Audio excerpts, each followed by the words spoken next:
많은 국민들께서 우리 사회를 위해 방역 수칙을 지켜주시고 계십니다. 하지만 한편에서는 위험한 행동을 하여 대다수의 국민들께 박탈감을 안기는 사례가 여전히 발생하고 있습니다. 무관용 원칙이 적극적으로 적용될 수 있도록 공고안을 마련하였습니다. 많은 국민들께서 우리 사회를 위해 방역 수칙을 지켜주시고 계십니다. 하지만 한편에서는 방역 수칙을 위반하여 감염을 확산시킬 수 있는 위험한 행동을 하여 대다수의 국민들께 박탈감을 안기는 사례가 여전히 발생하고 있습니다. 이에 정부는 오늘 중대본 회의를 통해 방역수칙 위반에 따른 조치 실적을 점검하고 일선 지자체와 행정기관에서 무관용 원칙이 적극적으로 적용될 수 있도록 공고안을 마련하였습니다. 현재까지 방역수칙 이행력 강화를 위한 세부 과제와 조치 현황에 대해 먼저 말씀드리겠습니다. 우선 무관용 원칙에 대해 설명드리겠습니다. 지난 2월 25일부터 3월 21일 약 한 달간 방역수칙 위반 관련 처분 건수는 9,700여 건입니다.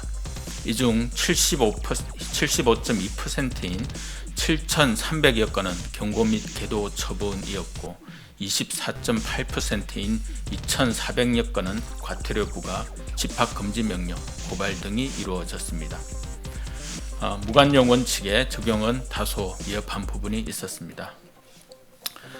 또한 방역수칙을 위반하는 경우 재난지원금, 생활지원비, 손실보상금을 지원하지 않도록 조치하였습니다. 이와 관련하여 지침과 고시 등을 개정하여 현재 시행하고 있습니다. 불법적인 행위로 감염을 확산시키거나 정부의 방역 조치를 위반하는 경우 손해배상을 청구하여 그 책임을 묻고 있습니다. 현재 7개 지자체와 건강보험공단에서 총 14건의 구상권 청구를 진행하고 있습니다. 지자체와 관계부처의 처분 및 조치 실적도 중대본 회의를 통해 관리하고 있습니다. 정부는 무관용 원칙이 좀 더 체계적으로 현장에서 적용될 수 있도록 공고안을 마련하여 각 지자체와 관계기관에 안내하였습니다. 공고안의 기본 원칙은 다음과 같습니다.